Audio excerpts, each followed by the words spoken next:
Bonjour à tous. Alors aujourd'hui, je suis avec Inès et Bruno. Bonjour à vous deux. Bonjour. Alors tous les deux ont coécrit Romanza, qui est une pièce concert. Alors ils ont fait les musiques, les poèmes qui sont écrits et chantés par Inès et Bruno. Alors de quoi ça parle? Quand c'est joué, ils nous disent tout. Alors, il s'agit vraiment d'un cabaret-concert, puisque dans le spectacle que nous allons montrer donc du 10 au 21 juillet au théâtre Le Garage International à 20h30, nous allons montrer un spectacle où il y a des chansons et des poèmes. Donc l'idée du spectacle, c'est de montrer le rapport entre la musique et la poésie. Inès, qui est à côté de moi, interprète des grands airs d'opéra parce que Inès est cantatrice, mais elle interprète aussi des chansons qu'on appellerait chansons françaises, chansons à texte, pour lesquelles j'ai écrit les paroles. Et à côté de ça, on entend aussi beaucoup de poèmes que je déclame d'une manière assez expressive. Aux poèmes répondent des airs d'opéra et des chansons. Donc il s'agit vraiment d'un spectacle dont l'objectif est de montrer quel est le rapport entre la chanson, entre l'opéra, entre la musique et la poésie. La poésie, c'est-à-dire le texte, c'est-à-dire la quintessence du langage. Donc il s'agit vraiment pour nous d'être au-delà, pratiquement au-delà du sens, au-delà de la théâtralité pure, c'est-à-dire qui consiste à raconter une histoire. Nous, ce qu'on veut raconter, c'est parler de la poésie, c'est parler de la musique, c'est faire écouter des grands airs d'opéra. Voilà, avec la voix magnifique d'Inès.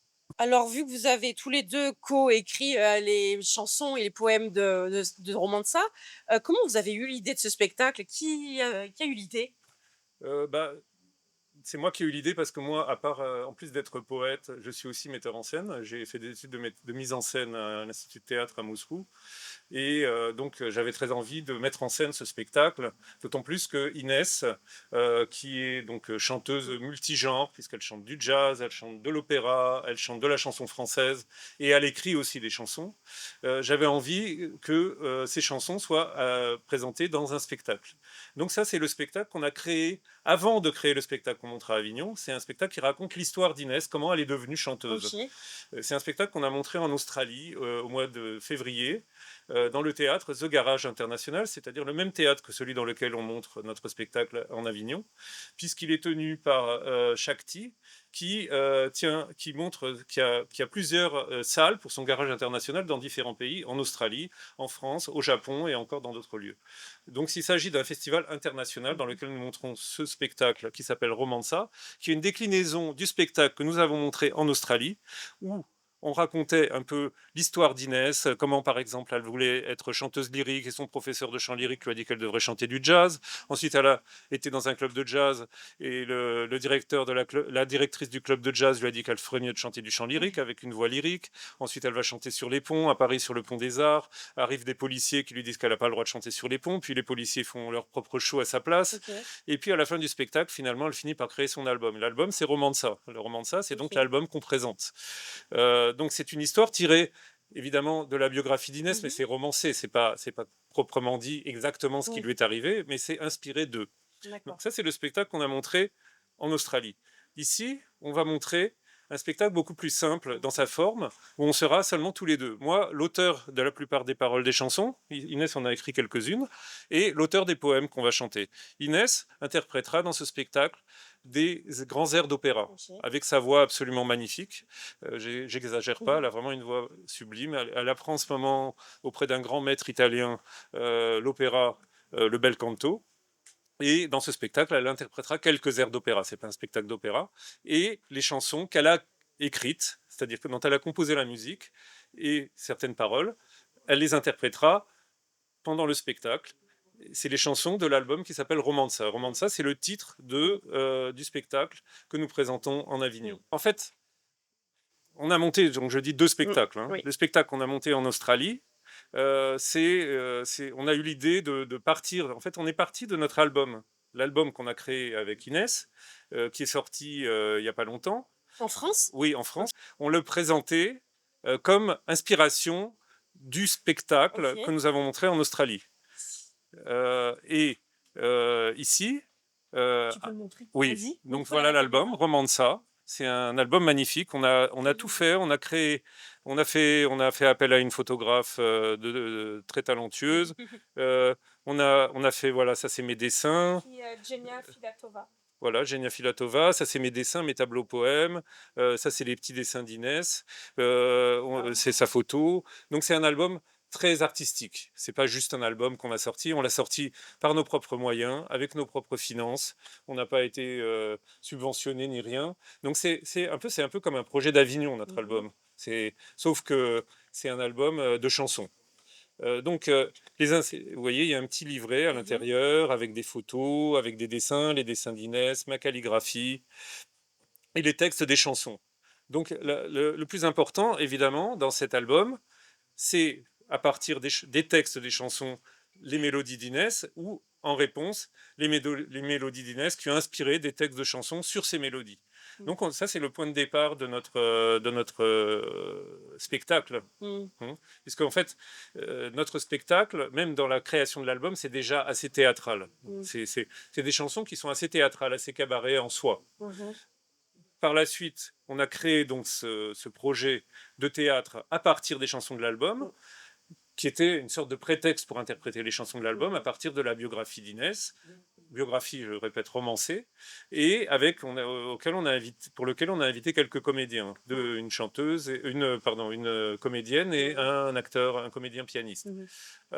Ici, on présente une version beaucoup plus simple, qui est vraiment la version de l'album, avec les chansons de l'album, plus auquel on rajoute des airs d'opéra, parce que Inès se perfectionne beaucoup dans l'opéra en ce moment, et elle va interpréter de l'opéra, et l'objectif de ce spectacle, c'est donc d'interpréter les chansons de l'album, l'opéra, et de les mettre en parallèle de poèmes que moi je lirai, mais d'une manière très théâtrale. Donc on reste dans le théâtre, déjà du point de vue des chansons, c'est un cabaret. On reste théâtraux du point de vue de l'opéra, puisque l'opéra, ça a quand même un rapport avec le théâtre, et les chansons qui sont aussi, comment dire, une interprétation des paroles, enfin de la musique qu'a composée Inès. Donc voilà. J'aimerais bien que tu me parles un petit peu de toi, Inès. Comment tu as rencontré le chant? Comment tu t'es mise à chanter et à découvrir que tu voulais chanter tous les jours et en faire ton métier? Parle-nous de toi. D'accord. Alors j'ai découvert le chant quand j'avais 4 ans, enfin quand j'avais l'âge de parler. Et j'ai commencé le chant véritablement à l'école primaire avec mon professeur d'éveil musical, guitariste, il s'appelait Dominique, à l'école Ferdinand Buisson à Dreux. Et, euh, et donc c'est lui qui a vu, enfin qui a entendu que j'avais une voix de soprane quand j'avais 6 ans. Et donc ça a commencé à partir de là, et puis j'ai chanté dans toutes les chorales tous les ans de l'école primaire, du collège. Ensuite, j'ai aussi, enfin, je suis aussi violoniste de formation classique depuis mes 8 ans, donc j'ai toujours en fait baigné dans la musique.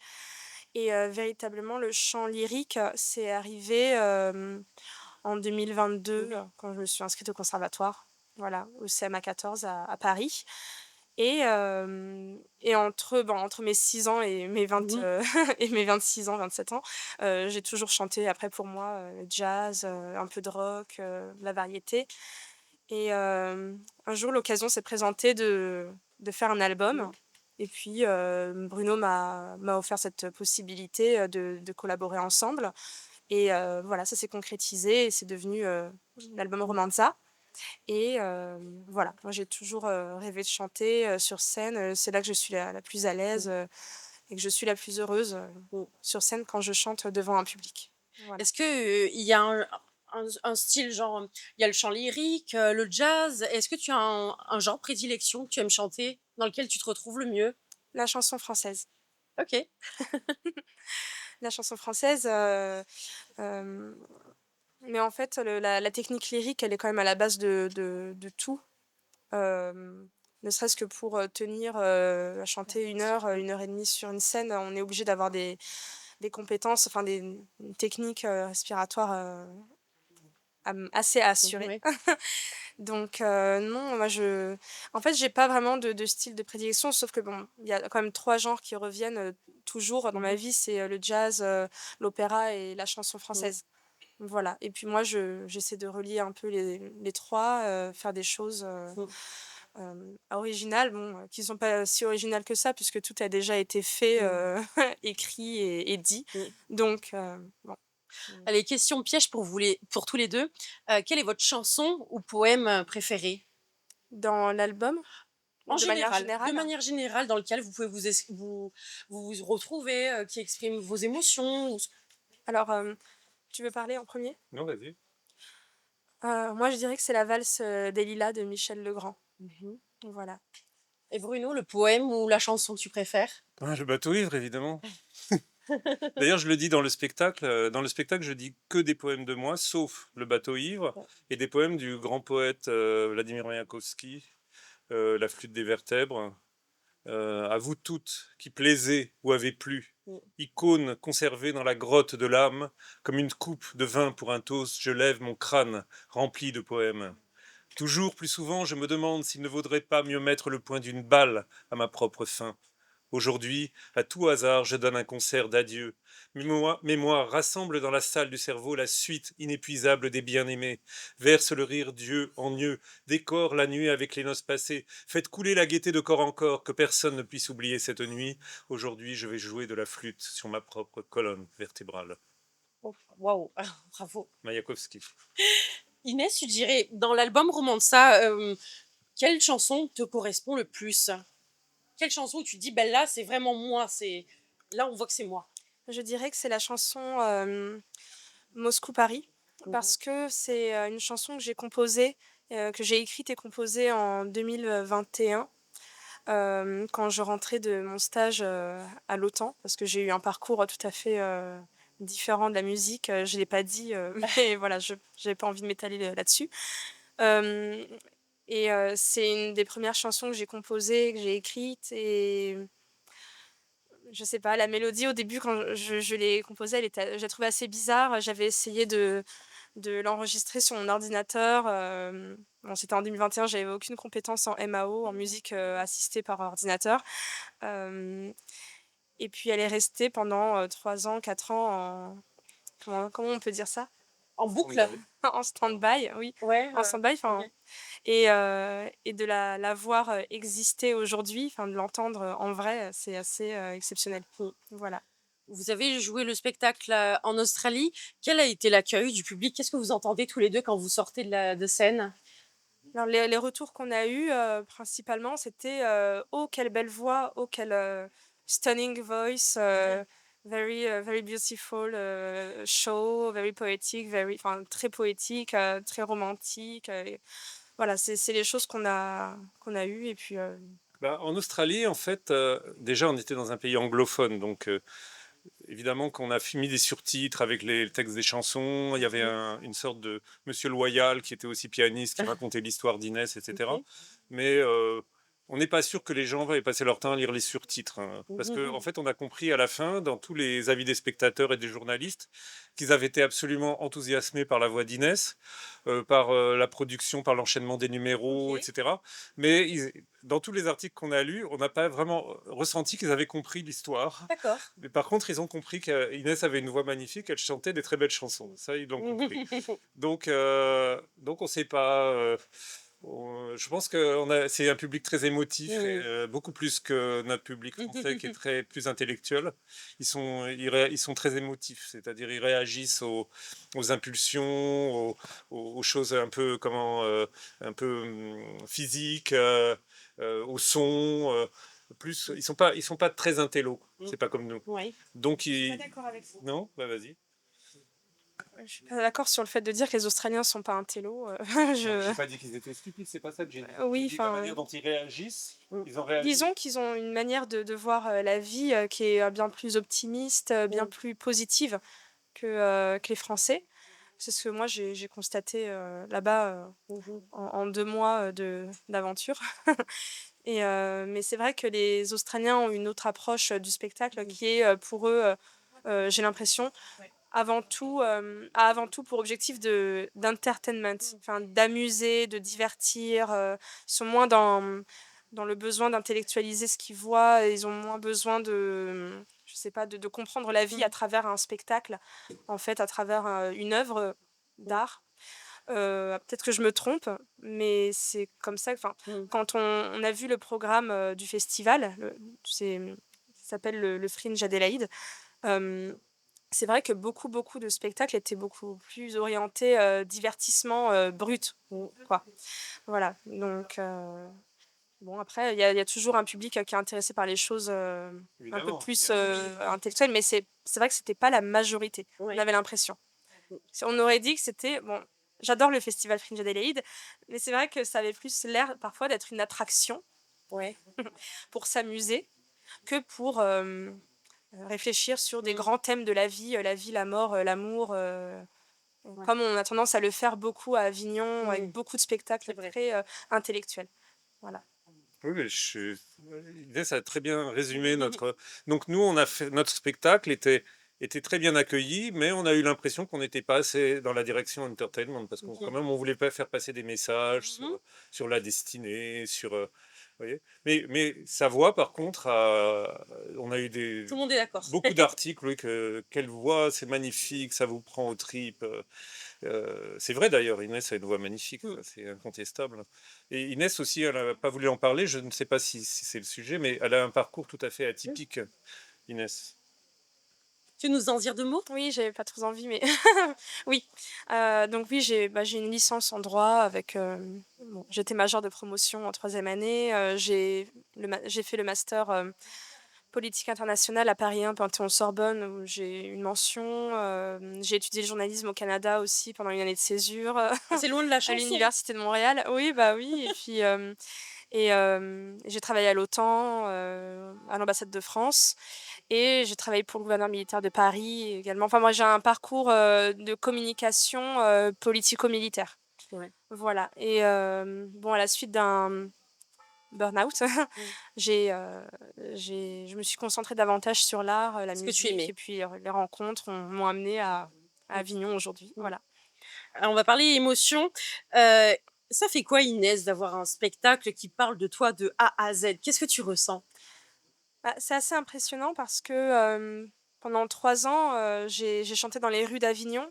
Donc on pouvait me voir sur la place Pie, on pouvait me voir, sur la place du Palais des Papes, avec mon ampli et mon trépied, et je chantais les grandes chansons françaises, Dalida, Édith Piaf, Brel, Mmh. Brassens, voilà, j'en passe, Barbara aussi. Et c'est vrai que l'année dernière, je commençais un peu à saturer. Je me disais: «Mais mince, je suis dans la rue à chanter, et il se passe, enfin, il y a pas un producteur qui me voit, qui me propose quelque chose. Il y a pas de, enfin, moi aussi j'ai ma place dans un théâtre, au festival». Et en fait, j'ai l'impression que mes vœux ont été exaucés parce que je me retrouve aujourd'hui, non plus dans la rue, mais dans une salle de spectacle. Mmh. Voilà. Donc merci, à la production PMC Productions, merci, Bruno pour, cette opportunité, et voilà, c'est assez intéressant. Et bien sûr, Inès chantera dans la rue, mais cette fois-ci, plus pour chanter dans la rue, mais pour présenter le spectacle. Mmh. Donc parce que à Avignon, le théâtre est aussi dans la rue. Le théâtre Tout est à partout. fait. Donc c'est une promotion de passer seulement chanter dans la rue, et maintenant ça chante dans la rue Mmh. et elle chante dans Sur une scène. salle sur scène. Allez, un dernier mot pour la fin. Pourquoi faut-il venir voir Romanza, selon vous? Euh, pour moi, c'est très simple. Il faut venir voir Romanza d'abord pour la voix d'Inès, qui a une voix exceptionnelle. Ensuite, il faut venir voir Romanza parce qu'on y entend de la poésie dite d'une manière assez inhabituelle, déclamée, un peu à la russe, puisque moi j'ai étudié le théâtre en Russie, donc c'est très, très théâtralisé. Mmh. C'est pas monotone, c'est pas ennuyeux, c'est très énergique. Mmh. Et ensuite, du point de vue de l'énergie, donc on a composé ce spectacle dont vient de sortir de répétition là il y a 1 heure. Il y a énormément d'énergie qui se dégage entre la déclamation poétique et le chant d'opéra, Mmh. puisque l'opéra, c'est la quintessence de Mmh. la musique chantée. Oui. L'opéra, c'est les airs d'opéra. Quand Inès chante des airs d'opéra, on s'envole, je sais pas. Et elle a une réponse par la poésie, déclamée d'une manière assez énergique et théâtrale. Mmh. Alors, il faudra aller voir, Romanza parce que, c'est de la belle musique, des beaux poèmes, Et si on a envie de couper avec la réalité et de partir rêver, Mmh. euh, c'est le bon endroit, je pense, au Festival d'Avignon. J'ai un meilleur argument pour toi, Inès. Oui, Est-ce que tu serais d'accord qu'on se quitte en musique sur un extrait du spectacle, la chanson de ton choix, a oui, cappella? Juste un petit bout, pas très fort, parce qu'il y a un spectacle juste à côté. d'accord, Est-ce qu'on pourrait avoir un extrait de votre spectacle? ok. Ce que tu veux. Je vais tester l'acoustique. Non, oui, ok. Donc, Ce que ton cœur a envie de chanter. oui, ok. Il bel sogno di Doretta poté indovinar il suo mister come mai finì. Ahimè un giorno uno studente in bocca la baciò e fu quel bacio rivelazione, fu la passione.